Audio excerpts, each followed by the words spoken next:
Okay, now two things we need to know before we start actually getting into this.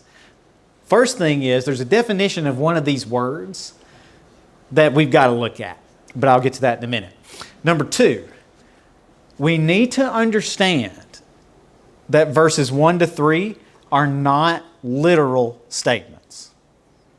We need to understand that.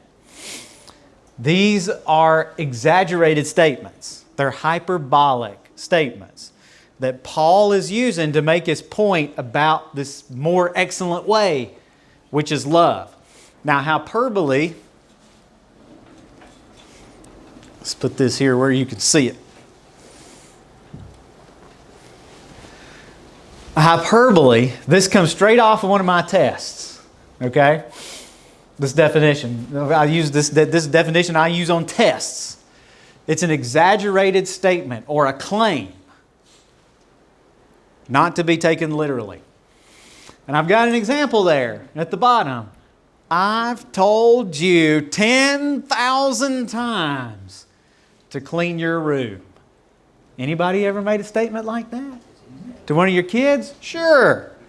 Did you say it 10,000 times? No. Count up 10,000 to see how many that really is. You see, it's an exaggeration. You might have said it 2 times or 5 times or even 10 times. But I promise you didn't say it 10,000. But see how that gets the point across? You know, when you're telling your kid, it's emphasis. It creates effect there. You notice it. I have told you 10,000 times to do that. All these statements right here fit this definition perfectly. Look at them. Faith to move a mountain. Did Paul ever move a mountain? No. Did Paul give away all of his possessions? No. Did he have any? I know he did. Yeah, that's a good point. Did he even have anything to give away? Did Paul give himself up to be burned? Well, obviously not, or he couldn't be sitting there putting this on paper. Right? So all of these statements fit that definition. And hyperbole, it's not lying. It's a literary device. And it's used for effect to show emphasis on the point that you're trying to make. And that's what he's doing right here in verses 1 to 3. But before we get into all that, I said there's a definition that we've got to look at in verse 1. Well, it's actually in several of those verses, but we got to look at this one little word. And it's not tongues, because we've handled that, ad nauseum really about the truth. What tongues, the definition of it is just languages, is what it is. Glossa. Okay, so I'm not going to get into all that. We know that. The word is if. If. And that word's used, I believe I counted 5 times in verses 1 to 3. So we got to look at this word if. Now, if I were just going to explain these verses to you,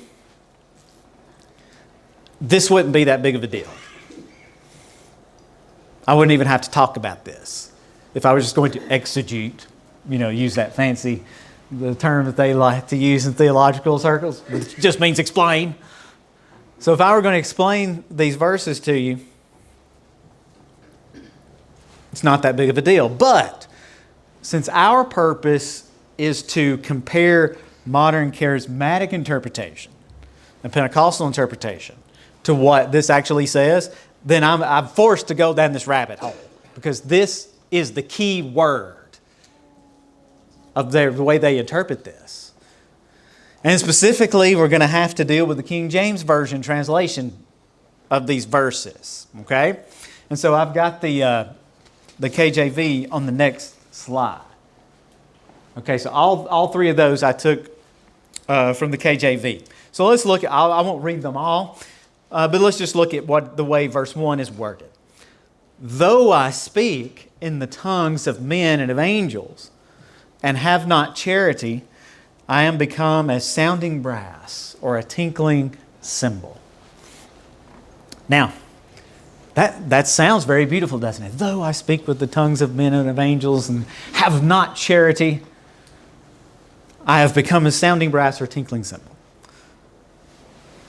All right. But do you see where I'm going with this possibly? What do you think? Where do you think I'm going here? Just take a look at it. Though, yes. The choice of the word though. To a modern reader, that makes it sound as if Paul is actually doing all of these things. Now, I can promise you that's not the case, but this is the reason that Pentecostals claim Paul spoke in the tongues of angels, and therefore they do as well. Because that's what it sounds like he's saying. Though I speak in the tongues of men and of angels. Okay. Now we have to be careful with 400-year-old English, okay? If you don't know the context of the word during the time period, or if you don't use a Greek dictionary, then you can come up with a completely wrong interpretation. And that's what's happened here. That's what's happened here, because when you go back and read the commentaries of the Reformers, obviously they knew exactly what this meant. You read their commentaries and, it's right on. You look at any of them. But modern readers, especially in charismatic circles, they get this really, really wrong. Terribly wrong. And it comes, if you go back to the history, obviously this would have been the translation everybody was using at the time when they came up with this doctrine. And so let me remind you some things about our language, okay? Because this is our shared language, right? We all speak it. And so here's some things to remember. Let me ask you a question before you go on. Okay. Why do they get that wrong? Modern readers? Well, they don't study. Pentecostals. Oh, because they don't study. That's it. But I'm getting there. So just wait a second, okay? Just wait. I'm doing all this because you don't necessarily need this, but if somebody clicks on it and they've got to hear this because, well, you'll see. So let me just remind us of a few things. If you go back to the year before the year 1500 in the English language, you're not going to be able to read it. Now, you might be able to pick out a few words, or if it was a famous Bible passage or something like that, you would be able to figure out what it is. But if it's just a random document before the year 1500, you're like, okay, I'm not even going to worry with that. When you even get into the 1500s, it's difficult because we didn't even have all 26 of our letters of our alphabet established in the Elizabethan period, which is the product of the King James. Okay, we didn't even have all 26 letters established. We were still using it. Well, English comes from the Latin alphabet, and it didn't have 26 letters. It had 23. So there's that to deal with. And then for centuries, the English kings didn't even speak English. Okay? When William the Conqueror became King of England in 1066, he was a Norman. When they spoke French, and the English kings did not speak English until about the year 1400. 400 years. None of the government documents were written in English. They were all written in French or Latin. Okay? And so the first English king to make English the official language of England was in 1417. Henry V. He made English the official language of England in 1417. Okay, that's not far removed from this time period, right? And that's when they started actually keeping records in English, like court documents and stuff like that. The Geneva Bible came along in 1560, which is going to look much like this. And so, you're not removed from all this. And so our language has seen a huge metamorphosis in its young history. It's not very old. But now, our alphabet is established. Our grammatical rules are established. Our spellings are established. Mechanics and all that's fully set in place. See, that's the main reason you have your 1769 authorized version. is because the King James had been copied so many times. There was no standardization for spelling, and it was just becoming a mess. And so they redid it in 1769, which is what you've got, is the authorized version, to standardize everything. I have one of those old Bibles, 4 to 15. Yeah. And it takes something to figure out. Oh yeah, it's You didn't already know what it's supposed you wouldn't know. Exactly. And so, I said all this to say this. Now we've got well-developed dictionaries. We have an established language, and it's become the language of the world. It was a language of peasants. The peasants spoke English, not the kings, not the nobility. The peasants, okay? And it has become the language of the world. And that's an amazing history. Fascinating. Okay, now let's get to though. In the Greek text, this is a conjunction. It's a conditional conjunction. I'll get to that in a second. The word in Greek is aeon. And its definition is if. Okay? So the Greek conjunction, its definition is if. If. Now in our language, if is what we call it a subordinating conjunction. It introduces a conditional clause. A condition. See, that's what we've got here. If I do this without love, here's the condition. I'm nothing. If I have all this faith without love, I'm nothing. If I can speak all these languages without love, I'm nothing. If I give my body to be killed without love, I'm nothing. See all the conditions?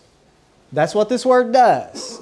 It introduces a conditional clause. And that's what Paul's doing here. Now, let me erase this. Where's that clear? I had a clear button. I'll just do this. I know this is a huge rabbit hole, but if you want to understand their perspective, the charismatic perspective, then we got to know this.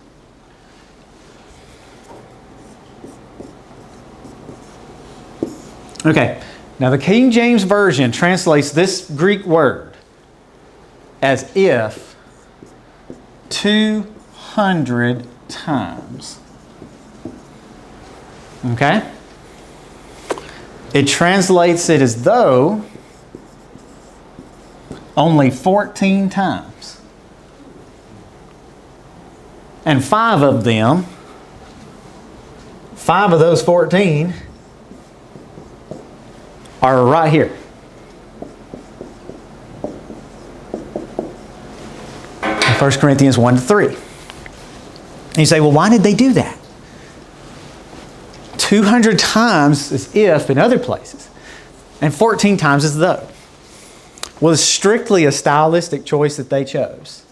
Because when you look up though in the dictionary, the primary definition, which is the first definition, the definition number 1 when you go to a dictionary is the primary definition, which is the most common. Okay? For though, it's not this. But though can mean even if. It's a secondary definition of though. And in the time period, they would use this word to show extra emphasis. And it sounded more fancy, more rhetorical, more beautiful when you would say it. And that was a goal that they were going with this translation. And so the word can mean even if. And they would use though instead of if to really emphasize something. So that's why they chose it. It's simply stylistic. Now, if it means even if, that's the definition they're using it as. Go to the next slide. I translated it like this. And I really like this, by the way.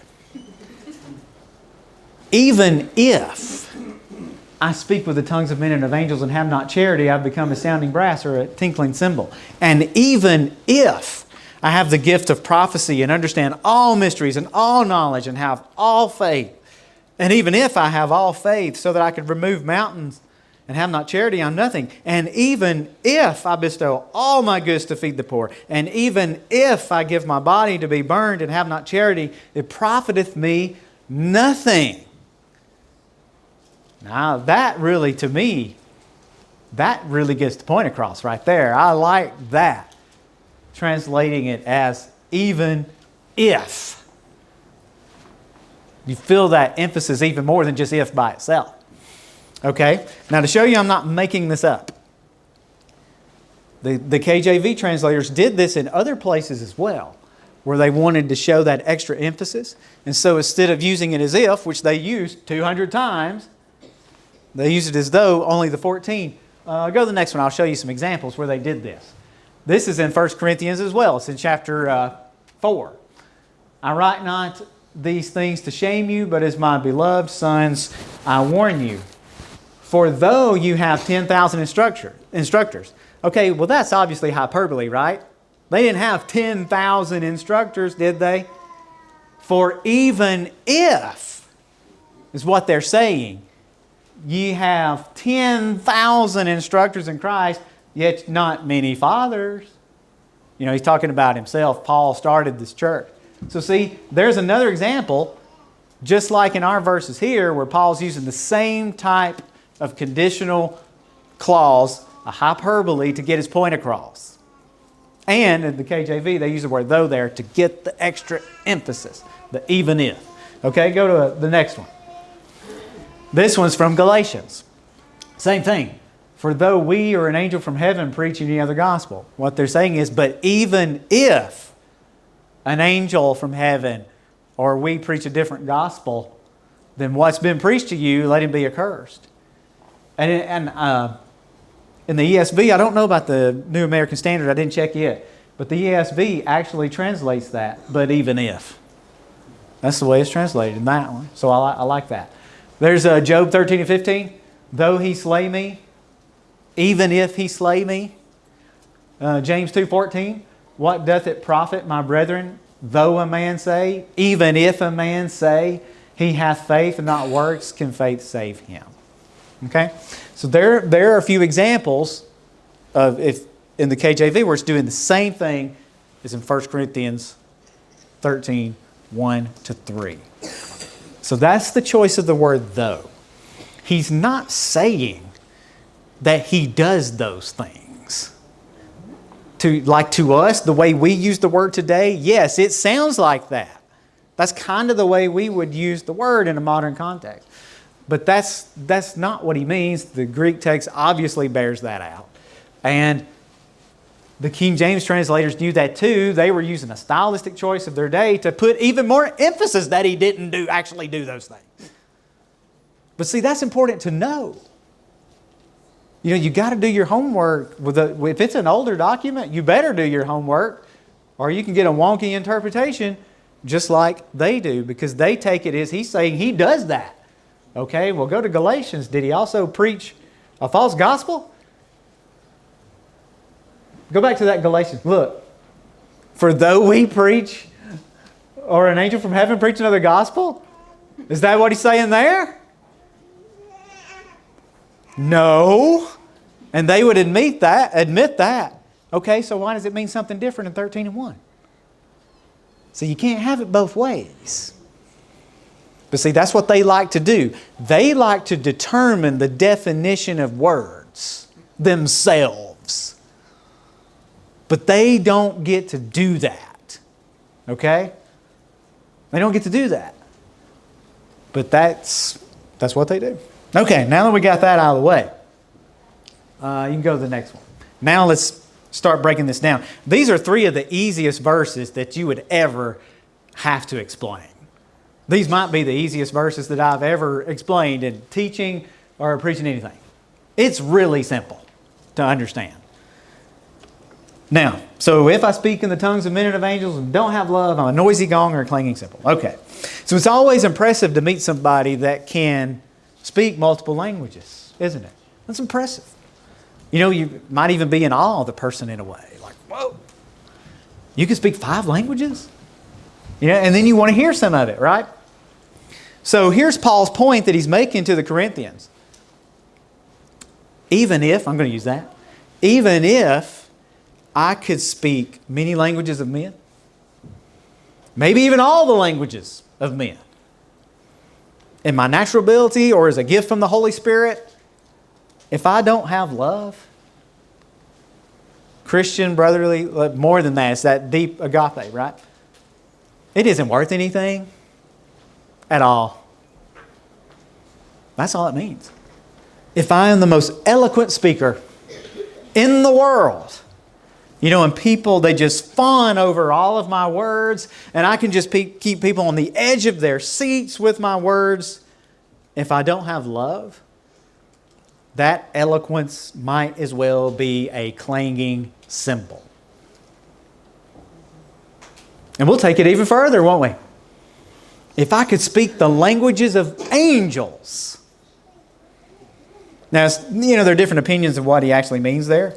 Most people believe he's just taking it to the absolute extreme to prove his point, and that's what I think he's doing as well, because there's no angelic language mentioned in the Bible. When they were talking to men, the men understood them.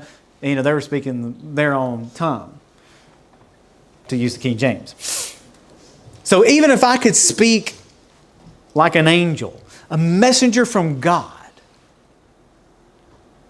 a heavenly message, just like the angel that spoke to Daniel, or just the angels were involved in giving the law to Moses.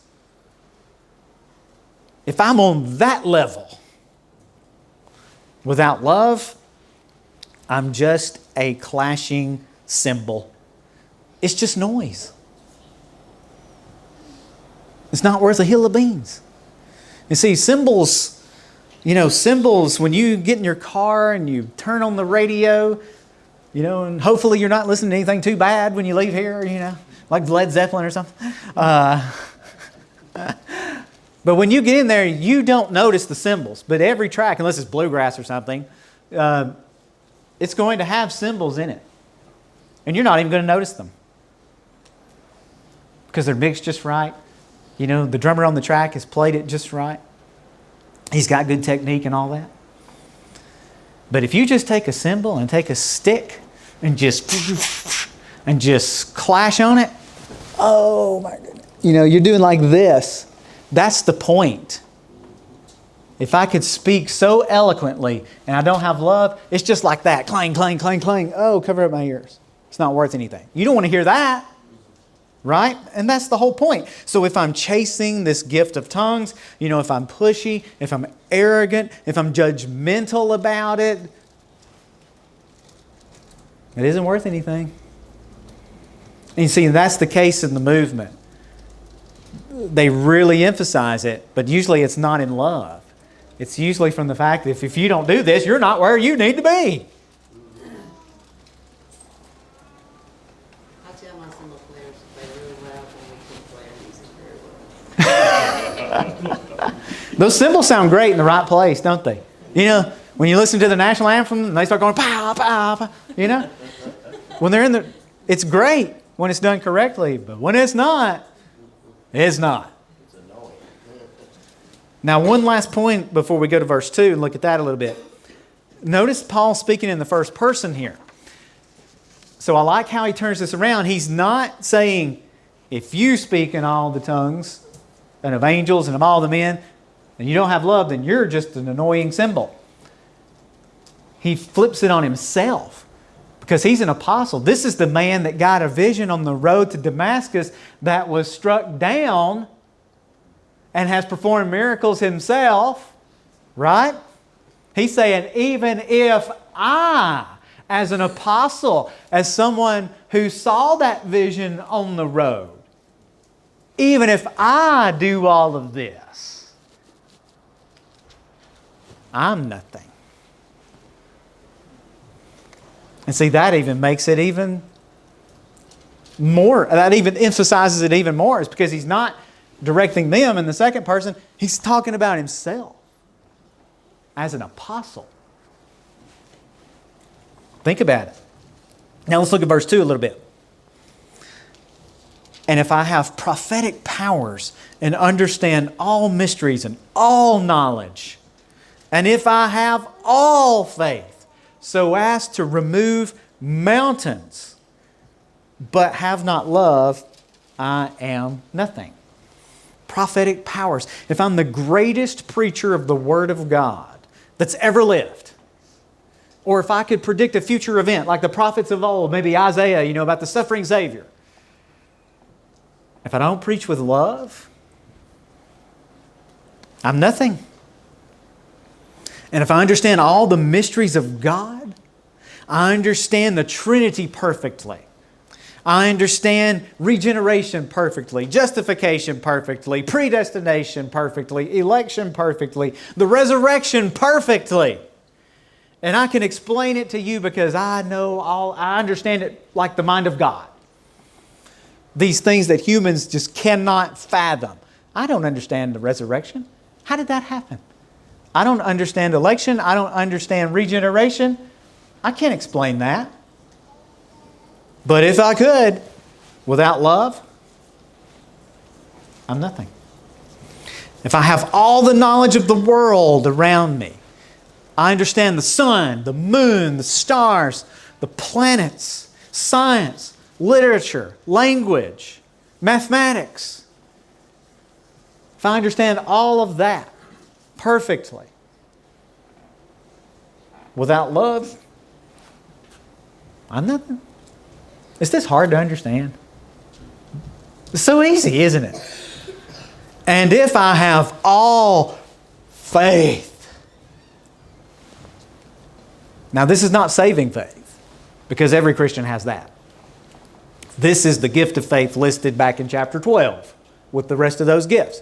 This is that special faith that some people just have, just to get through anything. It's like they're never faced, never depressed. They have that special faith, or it could have been a miraculous faith as well. But it's definitely a different level of faith here that he's talking about, especially to remove a mountain, right? All faith, so that as to remove mountains. Wow. Love is that important? So important that if I had that kind of faith, that I could literally change the geography of the planet. But if I'm arrogant, or if I'm proud, or if I don't have love, even though I would have that kind of faith, that amazing faith, I'm nothing. Yes, yes, and yes to all of those. And if, he just keeps going here, doesn't he? And even if I give away all that I have, and even if I deliver my body to be burned, but have not love, I gain nothing. Now, who would do that? Who would literally give away all? Now, all is all, right? All that he has. Who would go that far in generosity? We can be generous. And there are a lot of people generous. But who goes that far? Everything. All is all, right? Nobody goes that far. And that's the point. We know some people like to do things for show. They might give money for certain causes because they can, just to have good publicity, to be seen by others. In the secular world, that happens a lot. But that happens in the church world as well. It's no different. Some people do good deeds out of obligation, or maybe some legalistic requirement or something. They believe it gives them an extra jewel in their crown when they get to heaven. There is a certain denomination like that. I'm not going to call the name, but there is one like that today that does that. But even those people don't take it this far to give away everything you own. That's a little extreme, don't you think? Yeah. And like I said, that is the point. And if I did all that without love, I gain nothing. I'm not getting an extra reward in heaven for selfish ambition or to look good in front of others. And then he finally says, even if I deliver up my body to be burned, I gain nothing. Now we know many Christians have been martyred over the centuries, no doubt. But those people didn't just go seek out martyrdom, did they? You know, they didn't just show up in some town or village or province and say, hey, I'm a Christian. Just go ahead and put me on the stake. Sounds good. God's going to reward me for this, so just go ahead and do it. We don't even have to talk about it. That's what he's saying. Nobody does that. There's no gain in that because why? It's motivated by pride, which is the opposite of what? Love.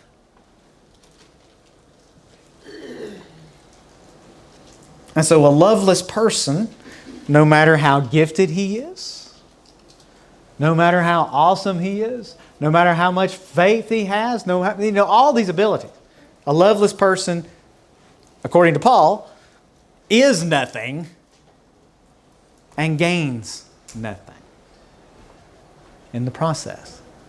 And so this is so easy to understand.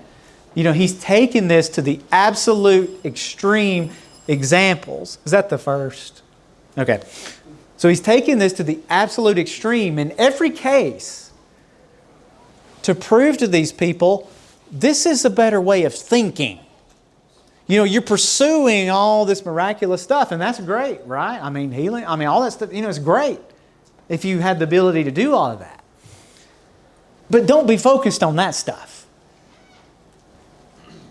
Because you know what? All the people that had those miraculous gifts, they suffered a lot.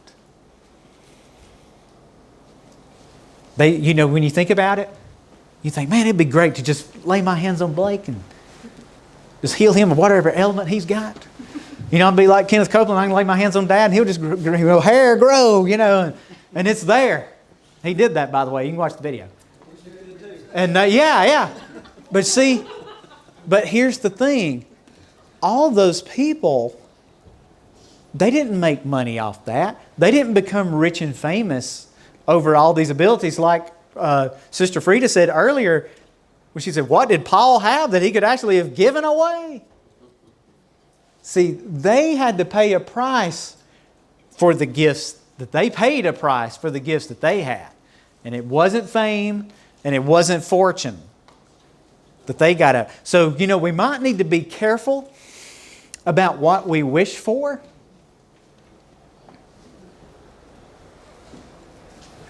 Because do you want to pay that type of price? I'll be honest, I don't want to have to go through what they went through.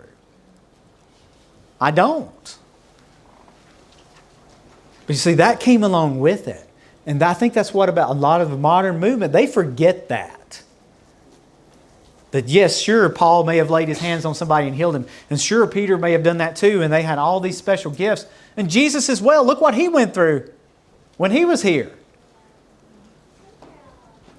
But they forget about all that. They don't even think about that, of how much they suffered for this. And Paul's saying, and I guess in a way, Paul might be saying, this isn't all it's cracked up to be, maybe. Because there's a lot of responsibility and there's a lot of heartache that comes along with this. In the end, Paul says, he talks about how he was alone. And so there's a better mentality. And that better mentality is love. And that's the main point of verses 1 to 3. And then he starts to elaborate on that in verse 4. He starts to explaining why. He starts saying love is patient, love is kind. And we'll get into all that next time. He elaborates why. This is the better way. So I think that's something that's perfectly missed. Is, sure, these people had, amazing gifts that they were able to use, but it wasn't showy. They didn't make $1 million off of it, which really is not as much today, but, so when you put it in that perspective, that really brings it at home when you start to think about it, of how much this is emphasized with some people today, but they never think about the consequence. Could you imagine if somebody really had the gift of healing? Like the person could go around and heal people. Just touch them, heal them. Could you imagine the persecution that man would feel today with the power of the pharmaceutical industry worth billions and billions of dollars? And he was just walking in hospitals, healing people, and they can't prescribe these drugs that they're making bukus of money off of? How long do you think that man might last? Think about that. Not long. Not long. He would suffer for it. That's why it might be around, but it's in secret. Sure. I mean, we discussed that earlier about healing. We still believe God heals people. But there's nobody walking around doing that has that gift. Nobody's doing that. Any questions or comments before we close? Simple verses, but how has this become so complicated?